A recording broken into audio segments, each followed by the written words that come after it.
The numbers are in, and a whole lot of people watch Penn State take down Auburn in Week 3. We'll talk about that and a whole lot more in today's episode. You are locked on Nittany Lions, your daily podcast on the Penn State Nittany Lions. Part of the Locked On Podcast Network, your team every day.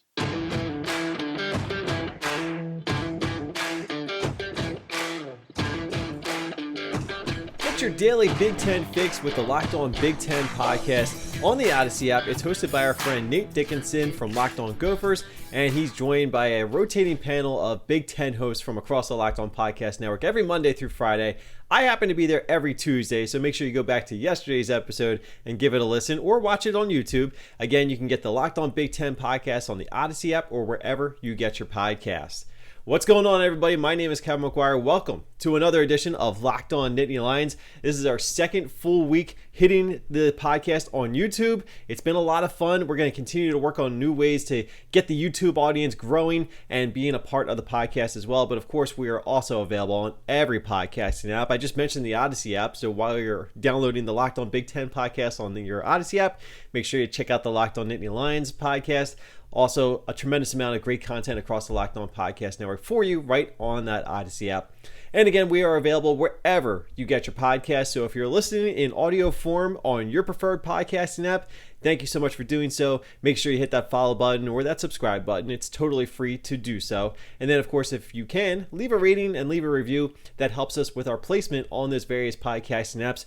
We just had our best week ever on Locked On Nittany Lions 2 weeks ago, and we upped that last week by having our new latest best week ever. Let's see if we can keep the momentum going as we continue to grow this podcast, talking about a Penn State team that continues to be making a little bit of a name for itself.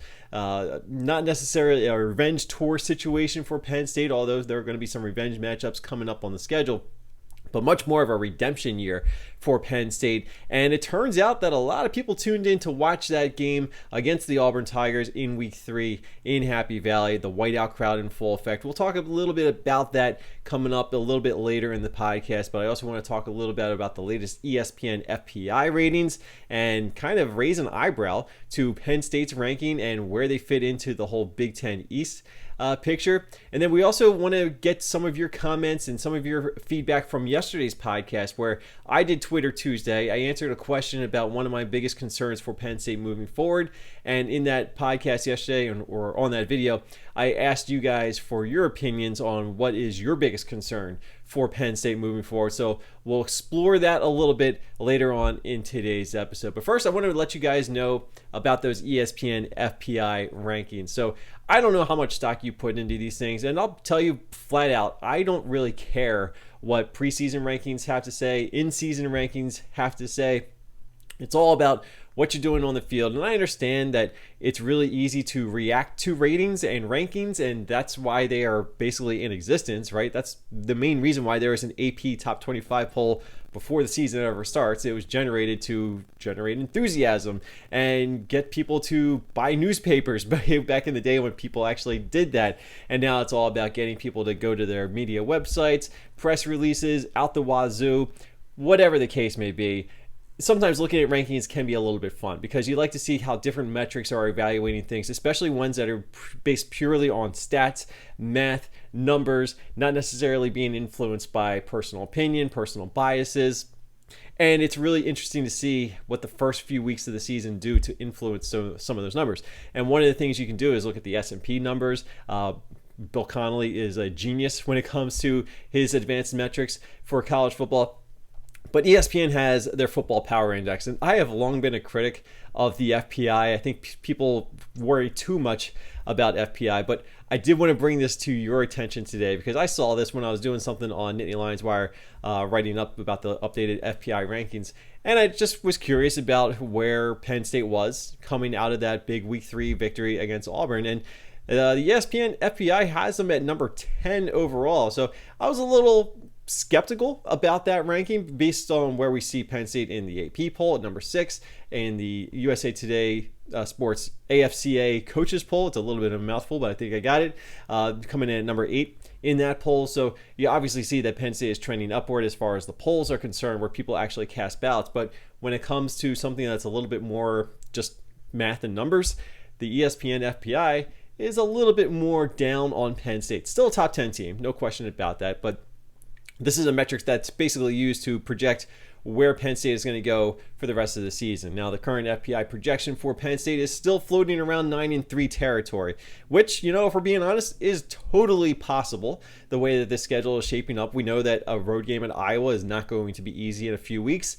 I still assume that Ohio State is going to have some things figured out by the time that game rolls around, and that's also in Columbus.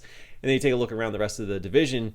Michigan's been off to a really good start, especially running the football. Michigan State is one of the more impressive teams that I think we've seen around the Big Ten early on the season.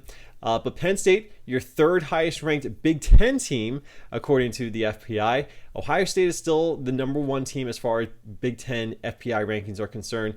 I'm not too surprised by that. Their only loss was to an Oregon team that's way up there in the FPI as well.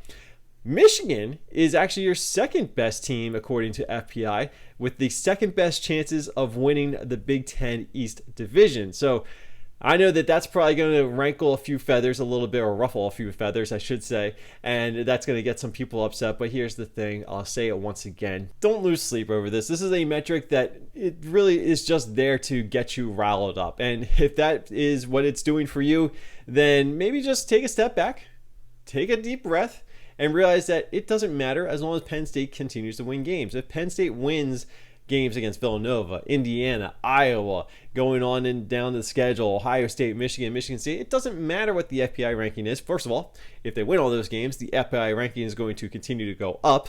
So I guess if that's what you're rooting for and that's what you really care about, then so be it. Me, I just want to see the team win some games and take care of business themselves. Winning the Big Ten has nothing to do with FPI, but if that's what it takes to get you excited and get you motivated to seeing where Penn State is compared to other teams out there, hey, so be it. I'm not going to criticize you. I'm just going to stand here in front of my camera and behind a microphone and tell you, just take a deep breath.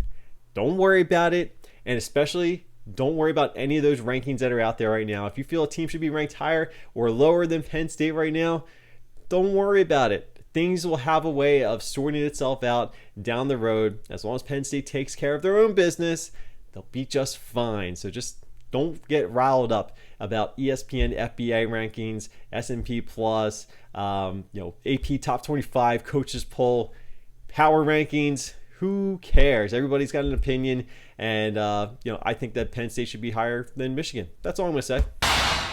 Penn State may have the third best odds of winning the Big Ten according to ESPN's FPI, but one place where they've got the second best odds is with your friends over at BetOnline.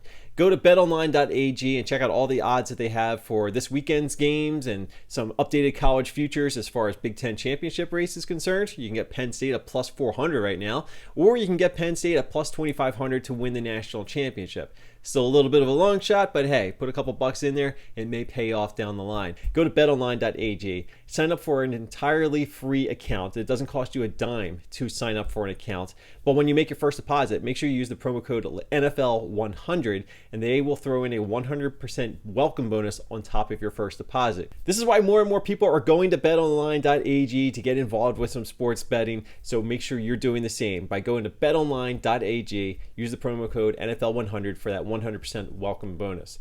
BetOnline are your online sportsbook experts. If you haven't caught on already, we are putting every episode of Locked On Nittany Lions in a video format for you guys who want to check us out on YouTube. And one of the ways that I want to help promote our YouTube channel is by including more of your YouTube comments into every episode. So beginning today, we're going to have a YouTube comment of the day, and we will pull comments from the most recent video posted to our YouTube channel, and we'll select one that we want to share with you guys as well. And today's comment comes from Robert Kaufman. Why would Franklin leave 107K whiteout and top-ranked recruiting class for an empty Coliseum? Indeed, he wouldn't. This is obviously in reference to the James Franklin situation that continues to be lingering a little bit. We haven't really talked about it much in today's podcast or even yesterday, but it is a topic of conversation that's going to continue this week, next week, until USC makes a coaching hire. James Franklin's name is going to be going through that rumor mill, so just got to be ready for it. You got to take it in stride and just understand that that's just the nature of the game right now. But obviously, as I have said before, I don't think that James Franklin is going to leave Penn State for USC.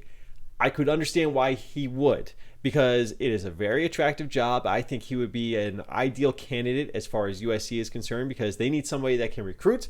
They need somebody that can generate enthusiasm. They need somebody that can build a staff. James Franklin checks every item on that list off with authority right now. If he's doing what he is doing at Penn State right now, he could easily do that with USC. Now, I don't know the inner workings of the USC administration. I don't know what kind of headaches may loom there.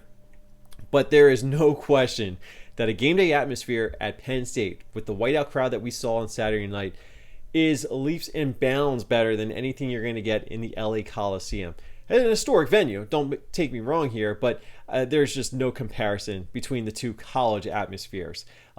Playing late games in the Coliseum in front of 2/3 of a stadium at most, it's one thing. Playing every Saturday in front of 99 to 100 something thousand fans, no matter who the opponent is, that is something special. Now, of course, we're going to see a stripe out in Beaver Stadium in a couple of weeks when Penn State takes on Indiana.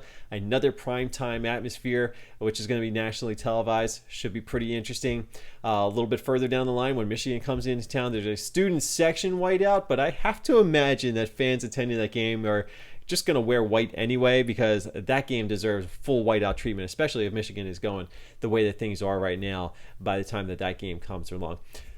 But I did want to take a look to see what everybody else was saying. So yesterday was our Twitter Tuesday episode of the podcast, where we take your questions and your comments from Twitter and I react to them or answer some of your questions. And again, I did say I want to try and get some more YouTube integration as well. So I did want to reach out to our YouTube community that continues to be really supportive of this channel very early on. The subscriber total is going up. It's trending upwards. It's not skyrocketing, but it is going up, and I definitely appreciate that. If you haven't checked us out on YouTube already, please do so. And again, if you're watching this on YouTube right now, hey, how's it going? Give a thumbs up, leave a comment down below. Maybe your comment will be the next comment of the day. But I did reach out to you guys because I gave my opinion on what the biggest concern for Penn State was based off of a question that was presented to me. And it seems like we're all in pretty much unison on this subject. So I said yesterday on the podcast that my biggest concern for Penn State right now is their running game, their running offense. Because I should have said, I said this on Monday's edition of the podcast, that my biggest concern was the running offense. It was asked to me on Twitter Tuesday, what about the run defense? And I conceded that should be an area of concern as well. It wasn't as high up on the priority list for me personally, but it feels as though the reactions I was seeing on YouTube, some of the tweets that I was seeing on our Twitter account at Locked On Nittany, it all seemed to say the same thing. Penn State needs to get better running the football and defending the run. And I totally get that. I think that is very valid right now. And I will say once again, I don't think there's a whole lot to complain about with this Penn State team, the way that these first three games have gone. But if you're going to be nitpicky and you're going to look for an area that's going to hold Penn State back from taking that next step to being a Big Ten favorite or a Big Ten champion and maybe even a college football playoff contender, that's the area where I think you have the most room for improvement. I'm not saying it stinks. I'm not saying it won't get better. But after 3 weeks, that's probably the biggest concern, because Penn State's going to be going up against some really good defenses later on, including Iowa. I think Ohio State will have their defense ironed out, at least. I don't know if they'll figure everything out, but it's going to be better, I think, when the season goes along. Michigan, I think, Michigan State, another team I think is going to be a little bit of a thorn to deal with. So running the football needs to have a little bit more consistency, needs to have a little bit more impact. I do think it starts up front with that offensive line. But then on the flip side, you have seen Wisconsin get some big chunks of yards running the football. You saw what Tank Bigsby of Auburn was able to do when Auburn was letting him control the tempo of the game. I don't know why they didn't go to him more, especially on that last play of the game for Auburn. I feel like I would have taken my chances of putting the ball in Tank Bigsby's hands to see what would happen. I'm thankful they didn't, but I do think that what we're seeing from some of the running backs around the Big Ten, that's got to be an area of concern. So stopping the run has to tighten up a little bit, starting with the defensive line, and of course following up with the linebackers. Brandon Smith wasn't just named the Big Ten Defensive Player of the Week, so they obviously have talent across the defense right now. We've seen the defensive line create some good impacts and have some really big moments.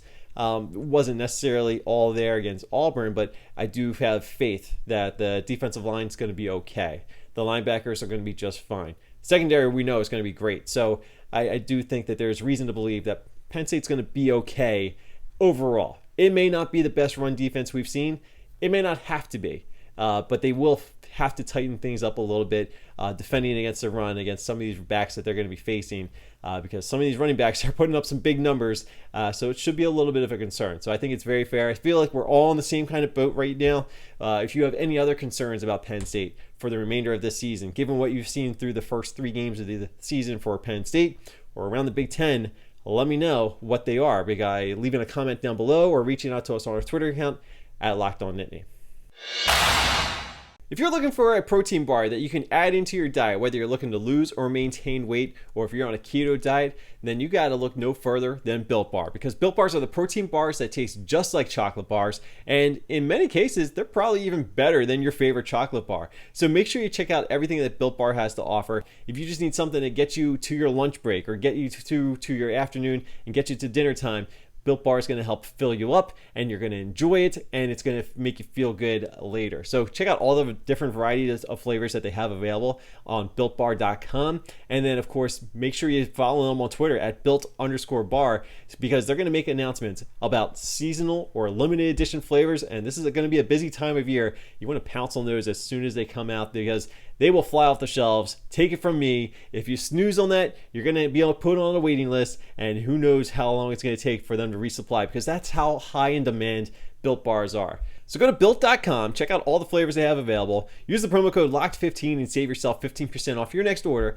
at BuiltBar.com. All right, listen up, college football fans. If you are looking to get involved with some daily fantasy football with college football, then look at the Prize Picks app. You can check it out on the Apple Podcast Store or in the Google Play Store, wherever you get your apps, and get involved with some college football daily fantasy in as little as 60 seconds. It's incredibly easy to get started. Once you download the app, sign up for your free account. Doesn't cost you anything to do so. And then start making your picks. Choose from some of the best players from around the power conferences, and even some of those group of 5 players that maybe flying a little bit under the radar. Maybe it gives you a little bit of an inside edge. But here's how it works, okay? You pick 2 to 5 players, and then all you have to do is choose whether or not they're going to go over or under various statistical projections for that current game. You think Jahad Dotson's going to go over 100 yards next time? Go with the over. You think Sean Clifford's going to go under 400 passing yards? Take the under. As long as your picks win, you're going to win as well. They offer easy and incredibly fast payouts, and that's why Prize Picks is one of the most popular ways to get involved with some daily fantasy football. They've got college football, the NFL, every other sport under the sun as well. So if you want to get involved with some daily fantasy sports, including college football, make sure you check out the Prize Picks app on the Apple Store or the Google Play Store and get started today. Final segment of today's episode of Locked On Nittany Lions, and I know you probably watched Penn State versus Auburn on Saturday night. I know I watched Penn State versus Auburn on Saturday night. Well, and just between the two of us, that's 2 people that watch Penn State and Auburn. Well, you know what? About 7.6 million others also tuned in, at least at some point during the game, to catch what was going on in Happy Valley in front of that electric whiteout crowd. ESPN released their viewership information from the past weekend for their Monday Night Football extravaganza and, of course, their college football results. And lo and behold, a lot of people tuned in Saturday night on ABC to watch Penn State versus Auburn. Not too surprisingly, this was the second most popular game to be watching around college football on Saturday. The number 1 game on the market on Saturday was actually the SEC game of the week between Alabama and Florida. CBS claiming that roughly 7.8 million tuned in on average to watch Alabama take care of Florida down in Gainesville. So you're talking about the most watched game of the weekend. Alabama and Florida getting an average of 7.8 million viewers, peaking around 11-something million. I don't know what the peak was for Penn State Auburn, but not too far behind was ESPN's coverage of Penn State and Auburn. So not too surprising, right? I mean, we obviously figure matchup between Alabama and Florida, it's going to draw pretty big numbers. And CBS does really well with that 3:30 time slot for the SEC game of the week. It's very rare that they'll lose any college football Saturday, but ESPN and /ABC does a really good job with that prime time slot as well. I know Fox is still trying to get things going a little bit with that big noon kickoff. I don't know if it's having the same kind of payoff that they were initially hoping for by taking advantage of that noon slot, because the way things break down every college football Saturday as far as TV viewership is concerned, CBS is going to win at 3:30. ABC/ESPN is going to win the prime time. There's just really no competition there. NBC kind of, depending on who Notre Dame is playing, will kind of work its way into the conversation from time to time. But CBS owns 3:30, ABC and ESPN own prime time, and then Fox is trying to own noon. And then I don't know what the comparisons are for those noon kickoff times. I would imagine that Fox actually does really well with those Fox kickoffs compared to the other noon time slots, but it's not going to beat a 3:30 game. It's not going to beat a primetime game. It'd be very rare if it does. I'm not saying it's impossible, but the later you get into the day, the more people are going to be watching, and that's why CBS has a home run with that 3:30 time slot within the SEC game of the week. Especially if Alabama is in the game, people are going to be watching. But Penn State Auburn drawing a really nice crowd as expected, because you got a Big Ten team, you got an SEC team going head to head, two ranked teams, two really good followers fan bases, I should say.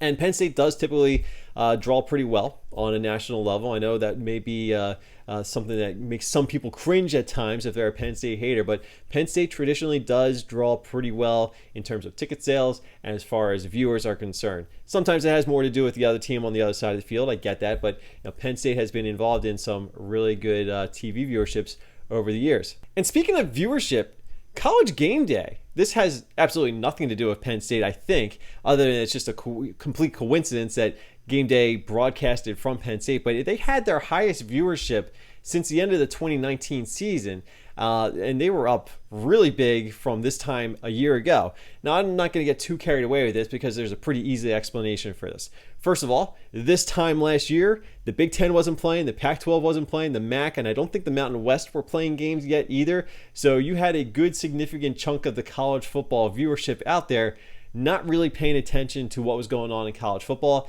having very little interest in tuning into College Game Day when it was just the SEC, ACC, and the Big 12. And I'm not belittling any of those three conferences or the viewerships that they are typically going to draw, but when you cut out 2/5 of your power conference viewership, including some really big ones in the Big Ten, the numbers are not going to be so great. So ESPN bragging about being up 84% from a year ago. Again, I understand it. It's an easy thing to sell because it's not like this is a typical comparison, apples to apples. You're talking about an apple to a rotten apple last year with the way things were going this time of year ago. So it makes sense that the number took a massive jump. But it also took like a 7% jump from 2 years ago when we didn't have a pandemic as an excuse for our down numbers. So this would suggest to me, and again, this has nothing to do with Penn State, I don't think.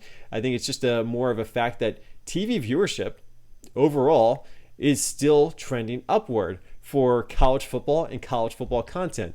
The NFL ratings continue to just be amazing. So anybody who is suspecting that football ratings were going to go down in the NFL or football ratings were going to go down in college football, the NFL with a more woke league and more player representation, and college football with NIL here, nobody is backing away from this the way that some people were suggesting they would.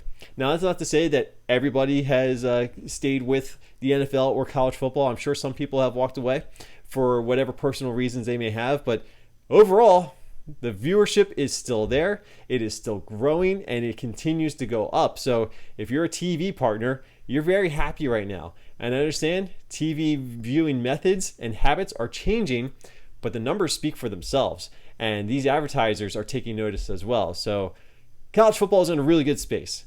NFL, really good space. And that bodes well for where Penn State and the Big Ten will continue to go. The next round of media negotiations, whenever that comes up, I don't know what it is off the top of my head, but the numbers are speaking very well. And that means that the revenue is going to continue to pad some pockets very healthily for quite some time. That's going to do it for today's episode of Locked On Nittany Lions. I thank you guys so much for tuning in and listening on your preferred podcasting app. Hopefully you're checking us out on the Odyssey app, but we're available on every audio platform out there, including Apple Podcasts and Spotify. And of course, we are putting these episodes on YouTube. So if you're watching on YouTube, hi once again, thank you for watching. Make sure you leave a thumbs up and leave a comment down below. Maybe you'll be our next YouTube comment of the day. And this episode of Locked On Nittany Lions may be over right now, but hop on over to the Locked On Bets podcast on the Odyssey app and listen to your boy Q and handicapping expert Lee Sterling give you their daily picks. They may even throw in some blowout specials. They may even have a wrong team favored pick. I don't think they're going to dive too heavily into Penn State Villanova this weekend, but I know before every college football weekend, I want to hear what these guys have to say about some of the biggest games on the schedule, so I highly advise you to do the same as well. Locked On Bets, they are on fire right now. It's brought to you by our friends over at betonline.ag. Again, make sure you check out the Locked On Bets podcast on the Odyssey app or wherever you get your podcasts. Of course, you can also stay connected with Locked On Nittany Lions by connecting with us on Twitter at Locked On Nittany. Don't forget our Facebook page at facebook.com/LockedOnNittany. We're also on Instagram at instagram.com/LockedOnNittany. My name is Kevin McGuire. You can give me a follow on Twitter at KevinOnCFB. Check out all of our Penn State coverage over on NittanyLionsWire.com, a part of the USA Today Sports Media Group. I'm also a contributor to AthlonSports.com, so got some fresh content coming your way. Make sure you follow me on Twitter. I will share it with you that way as well. Thank you so much for listening. Thank you so much for watching. Until next time, have a great day, everybody. I'll talk to you again tomorrow.